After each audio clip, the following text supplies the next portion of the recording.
Olá pessoal, aqui mais uma vez é o professor Aldinei. Hoje a gente vai falar sobre a função quadrática. Bora estudar, galera!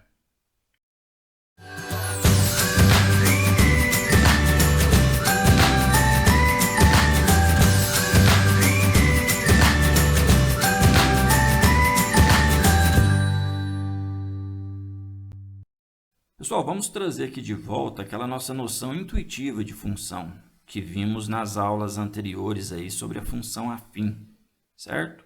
Onde a gente falava, né, que num estudo científico aí de um fenômeno qualquer, a gente busca identificar aí algumas grandezas mensuráveis nesse fenômeno e depois a gente tenta estabelecer relações entre essas grandezas. Foi o que a gente viu lá no fenômeno lá do treinamento do ciclista, ou então na simples corrida de táxi, né?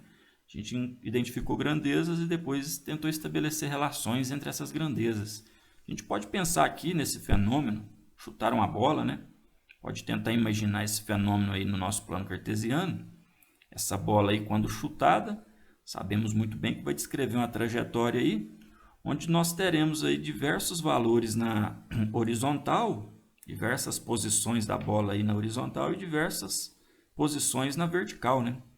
Diversos valores aí para grandeza, altura, vamos dizer assim, né? E diversos valores aí para outra grandeza aí que é a distância na horizontal. E aí, pegando aí um conjunto de valores da horizontal com um conjunto de valores da vertical e tentando estabelecer uma relação, né, que associa cada valor da horizontal com um único valor da vertical, isso aí é a definição que nós vimos de função, como uma relação entre dois conjuntos. Lembra dessa definição boa que nós tínhamos de função, como uma relação entre dois conjuntos? Está lá na página 43 do nosso livro, né? Dados dois conjuntos não vazios A e B, uma relação que associa cada elemento X pertencente a um único elemento Y pertencente a B, recebe o nome de função. Beleza? O detalhe é que na função afim nós vimos que o gráfico, né, que aparecia lá, que a representação gráfica dos fenômenos estudados, era uma reta oblíqua ao eixo X e ao eixo Y aí. E agora, esse tipo de fenômeno aí, onde a gente está vendo esse movimento não, essa trajetória que é uma curva, né? Quando a gente assiste uma partida de futebol, é comum você ver esse tipo de trajetória, esse tipo de curva, não é verdade? E aí? A gente agora vai ver que esse tipo de trajetória aí pode ser modelado matematicamente aí por uma função que a gente chama de função quadrática. Essas posições aí na horizontal, essas posições na vertical, podem ser traduzidas aí uma função quadrática. Quando a gente olha também, né, uma construção como essa da Igreja da Pampulha aí, ó, percebemos também essa curva. Olha a curva da trajetória da bola, também presente aqui na nossa engenharia, na nossa arquitetura aí. Igreja da Pampulha lá em Belo Horizonte, digamos assim, a primeira grande obra aí do jovem Oscar Niemeyer. Olha aqui também mais algumas situações onde essa curva aparece. E aí, galera, temos um nome bonitão para essa curva aí, viu? É a famosa parábola. Parábola. E aí, hein? O que é isso? Será que tem como a gente definir? Eu estou vendo que é aquela curva ali, mas será que tem uma definição aí matemática bacana para isso? É o que vamos tentar aqui agora. Bom, então vamos ver o que é parábola primeiramente, para depois chegar aí na função quadrática, já que aparentemente a gente está percebendo que a representação gráfica da função quadrática é chamada de parábola, né? Por isso a importância então de definir o que é essa parábola. Vamos pensar num ponto F, chamado de foco, e uma reta D, chamada de diretriz. Esses dois elementos aí pertencentes a um mesmo plano, como a gente está vendo ali embaixo, piscando, beleza? Ponto F, foco, a reta D, diretriz, e esse F, visualmente, percebemos que não pertence à reta D, beleza? A parábola, galera, vai ser o conjunto dos pontos desse plano que estão à mesma distância de F e de D, certo? Esse conjunto de pontos aí é que vai me dar a parábola. Como assim, né? Vamos pensar aqui num ponto P, sei lá, ele está a uma distância aí de 4 unidades do F e também a 4 unidades do P. Agora vamos movimentar esse ponto. Vamos movimentar ele aí sempre conservando distâncias iguais aí em relação a F e em relação a D. Olha aí para você ver. O que vai surgindo? Quando a gente vai marcando no ponto aí, marcando no plano diversos pontos que se localizam à mesma distância de F e de D. Percebem bem? É justamente a curva que vimos anteriormente, né? Aqui no caso ela estará com o que chamamos de concavidade voltada para cima, né? Anteriormente a gente estava vendo as concavidades voltadas para baixo. E aqui a concavidade, a boca, que o pessoal gosta de dizer da parábola, voltada para cima. Mas é isso, parábola é esse conjunto de pontos que marcamos aí no plano, localizados todos à mesma distância do foco e da diretriz, certo? Essa seria aí a nossa definição de parábola. Bom, então essa parábola, né, que a gente está vendo aqui no chute do garoto na bola, se a gente ampliar ela aí no nosso plano cartesiano, se a gente fazer essa bola avançar aí no quarto quadrante, no terceiro quadrante, olha lá, a gente vai ter aí um conjunto de valores no eixo X, que a gente chama de domínio, né? Relacionando-se, vamos dizer assim, com um conjunto de valores ali no eixo Y. E uma relação que pode ser dada por essa lei. Essa lei aí que é um exemplo de função quadrática. Beleza? Então vamos lá, né? Vamos definir então o que é a função quadrática, já que isso aqui é apenas um exemplo de função quadrática. Função quadrática, então, que também pode ser chamada de função polinomial do segundo grau, viu, galera? Grava aí esse nome, que também é muito comum. É qualquer função de reais em reais, pego elementos no domínio real e chego em imagens no contradomínio real, né? Dada por essa lei. A lei ax ao quadrado mais bx mais c, onde esse a, esse b e esse c são números reais e o a jamais vai poder ser zero. Porque se a gente zerar o a, imagine que isso aqui seja um zero, 0x ao quadrado, né?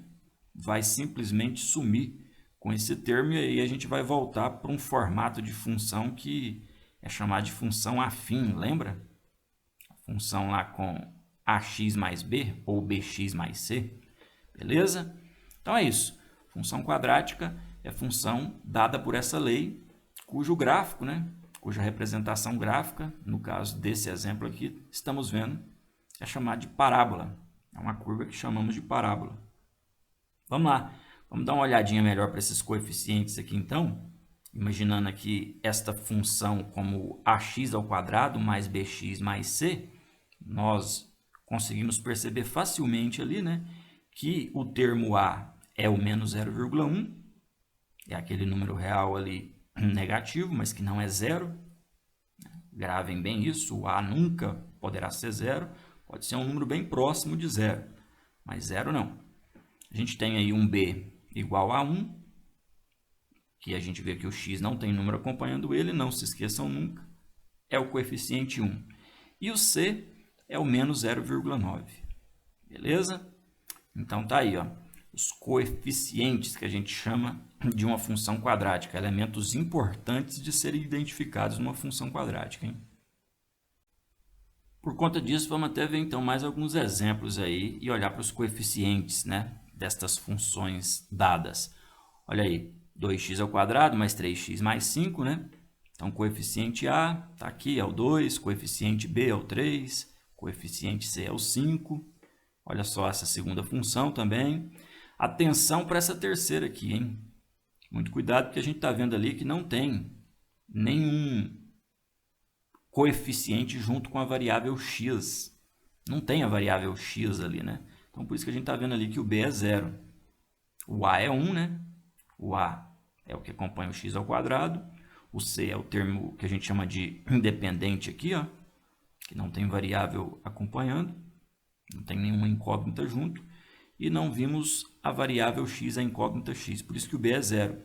Já nessa quarta função aqui, o c é 0, beleza? Olha lá para você ver, não temos o termo independente ali, não temos o coeficiente c. E por último aqui não tem nem o b nem o c, né? Só tem o coeficiente a. Então tá aí, exemplos de função quadrática, destacando aí os seus coeficientes, que são números reais. Bom, então aqui nós temos uma lei, né?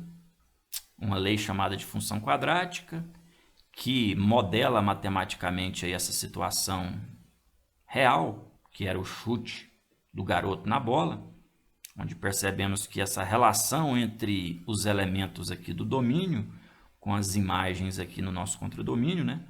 Números reais relacionando-se com números reais, traduzidos por essa lei. É isso. É isso que a função quadrática faz, né? Ela estabelece uma relação aí entre números reais com números reais, através de uma lei que sempre tem essa cara, esse formato. Vamos lá, vamos ver mais uma situação real aqui que pode ser modelada matematicamente aí pela função quadrática. Um campeonato de futebol vai ser disputado por 10 clubes, pelo sistema em que todos jogam contra todos, em 2 turnos. Então vamos imaginar 10 clubes aqui. E a pergunta é quantos jogos serão realizados nesse campeonato. Beleza?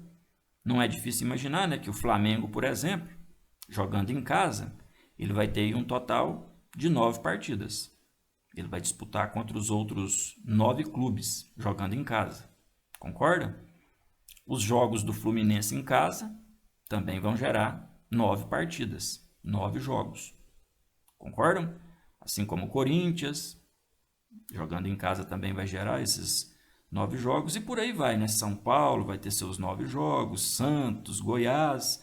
Resumindo, então, a ópera, o que a gente tem aí é a conta 10 vezes 9 para o total de jogos realizados no campeonato. São 10 clubes. Se eu posiciono cada um dos clubes lá, né, em casa, eles vão ter lá seus 9 jogos, cada um em casa. Muito fácil, hein? Vamos pensar aqui agora em 20 clubes. Vamos tirar o 10 lá do enunciado e vamos colocar um 20. Está lá em cima piscando, beleza? 10 clubes, não, agora são 20. E aí? Já dá para deduzir? Cada um dos clubes jogando em casa vão jogar 19 vezes, né? Em casa. Concordam? Então a gente pode ter essa conta aqui, ó, 20 vezes 19. Num total aí de 380 jogos, hein? Olha isso, que é inclusive o formato aí do nosso Campeonato Brasileiro. Galera, enfim, né?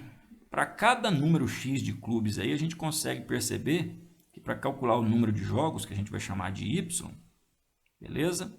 Vamos chamar aí o número de clubes de X e o número de jogos de Y. Então, o valor de Y aí a gente está percebendo que é função de X. A quantidade de jogos é função do número de clubes. E a gente pode modelar matematicamente, pode escrever isso através dessa lei, ó. O número de jogos do campeonato, que a gente está chamando de Y, é dado por número de clubes multiplicado pelo número de clubes menos 1. A gente viu que quando, por exemplo, o resultado era 90, né? Por que deu 90 jogos? Porque eram 10 clubes multiplicado por 10 menos 1, multiplicado por 9. E agora ali, por que deu aqueles 380 jogos?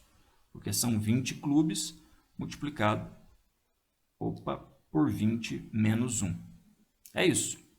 Essa seria a lei aí que representa essa situação. Se a gente aplicar uma propriedade distributiva aqui, né, um x multiplicando o x e o x multiplicando o menos 1, a gente ainda pode ter a lei escrita agora dessa maneira aqui, ó. X ao quadrado menos x. E agora sim, né, ficou muito parecida com a função polinomial do segundo grau, a função quadrática. Então esse aí é mais um exemplo, ainda envolvendo aí o futebol, modelado matematicamente por essa lei chamada de função quadrática. Bom, e nunca é demais destacar, né, que o gráfico de uma lei de uma função quadrática, vamos pensar agora em uma outra lei, x ao quadrado mais x. Não é a lei do problema anterior, não, estou pensando em outra aqui. E só para definir, né? Gráfico de função quadrática é a parábola. É aquela curva que nós já definimos lá, que surge lá de um foco e de uma reta diretriz, né? Quando a gente marca pontos à mesma distância desse foco e dessa diretriz, a gente encontra um conjunto de pontos que é a parábola. Mas para representar o gráfico de uma função, a gente continua usando aquela estratégia que já usamos lá na função afim. Você pode ir lá desenhar uma tabelinha com valores x e valores y, né? O y que é a imagem que a gente descobre adotando valores quaisquer ali no domínio x. Vou lá, vou escolher agora um bocado de valores aqui para ter um bom gráfico, um gráfico bem representado. Lá na função afim bastavam 2 pontos, né? Já que era uma reta, a gente sabe que por 2 pontos a gente tem uma única reta aí, tranquila de ser encontrada. Já na parábola, pelo menos inicialmente, a representação gráfica aí vai demandar mais pontos, viu? E aqui no caso, vamos lá, vamos definir esses valores aqui para o domínio x e vamos encontrar imagens correspondentes. Vamos pegar esse 2, por exemplo, aqui. Não é difícil perceber qual que é a imagem do 2, né? É só ir lá e substituir. 2 elevado ao quadrado mais 2. Você vai ver que vai dar 6, né? Esse 3 meios também, substituindo, esse 1 substituindo, a gente vai encontrar todas essas imagens que vocês estão vendo aí.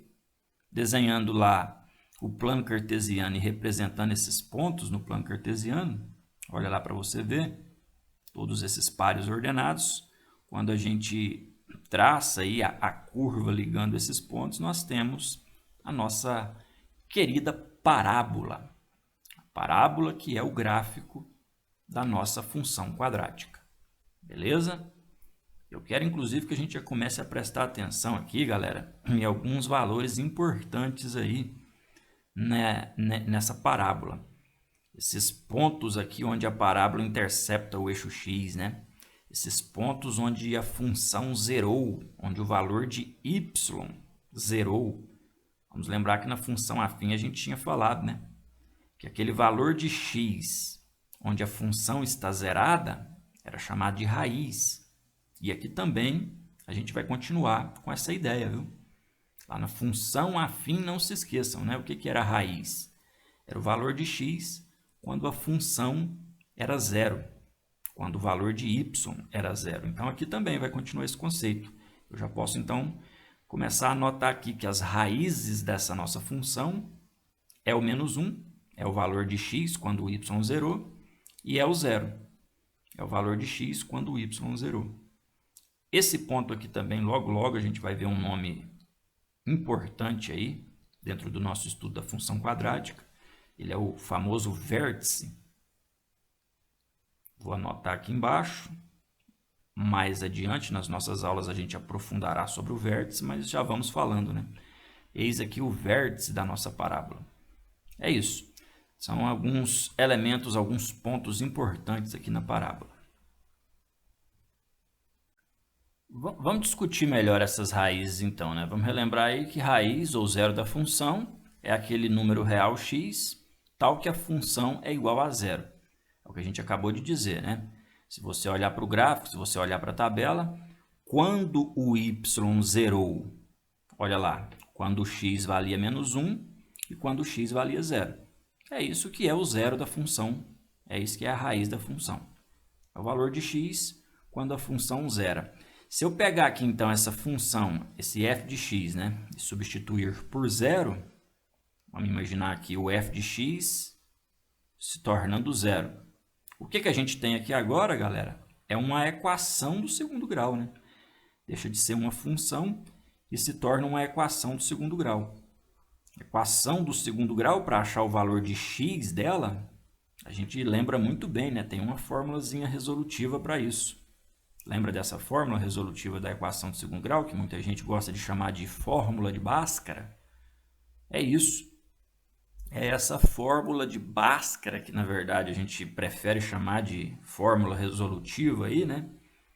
Essa questão do Bhaskara aí a gente já ouviu dizer que não é bem assim, não é ele o proprietário da fórmula, né? Muitos matemáticos desconhecidos aí em civilizações como na Babilônia já resolviam equações do segundo grau.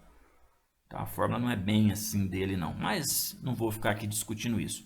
É com essa fórmula que a gente vai resolver a equação do segundo grau que surge quando a função é zerada, né? Quando o f de x ali em cima é zerado.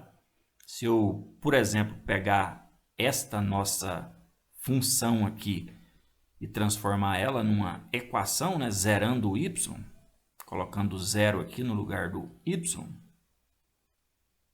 é isso, viu? Não se esqueçam. Então, o a é 1, o b é 1 e o coeficiente c aqui, eu posso até acrescentar, né? É 0. Concordam? A é 1, b é 1, c é 0. Então, substituindo o b, o a, o c, olha lá o que a gente vai ter, né? Resolvendo mais um pouquinho, menos 1 mais ou menos raiz de 1 sobre 2. Vamos jogar isso aqui para o canto. E aí chegaremos nas raízes x' e x2', que o pessoal costuma dizer, né? Esses dois valores de x aí, esses números reais x, tais que a função é igual a zero, é a tal da raiz, são as tais raízes da função quadrática. Já havíamos visualizado graficamente, né? Na parábola, já havíamos visualizado na tabela, e aqui seria a fórmula para encontrar esses valores se você não tivesse a tabela, não tivesse o gráfico, tivesse só a lei da função. Dada só a lei da função, você pode encontrar as raízes usando a fórmula resolutiva de uma equação de segundo grau. Tranquilo?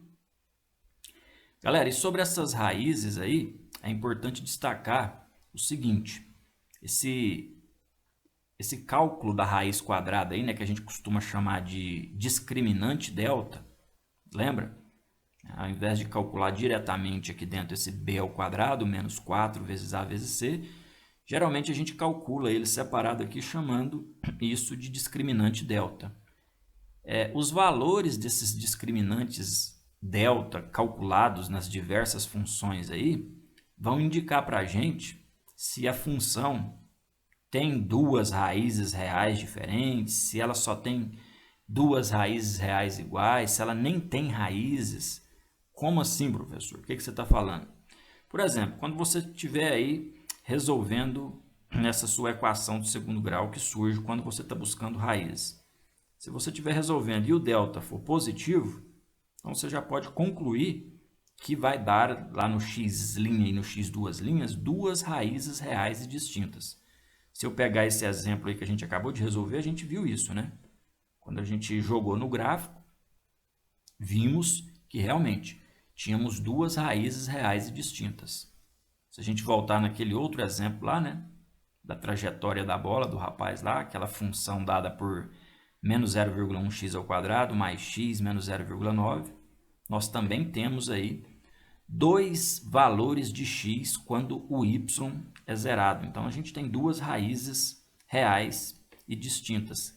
Se não estivermos enganados, né? Era o 1 aqui e era o 9 aqui, certo? Beleza? E o delta aqui, se você calcular, você vai ver que ele também vai dar um delta positivo.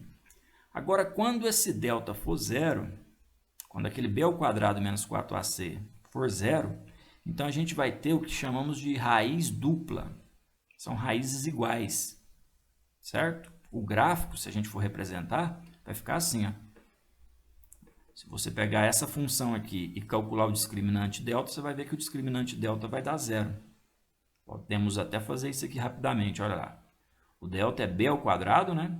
Então, menos 4 ao quadrado, que dá 16, menos 4 vezes a vezes c, que também vai dar 16. Então, se o delta for zero, se você continuar resolvendo aí, você vai ver que o x1 e o x2, o x' e o x2' são iguais. E no caso aqui a gente está vendo no gráfico que são iguais a 0,5.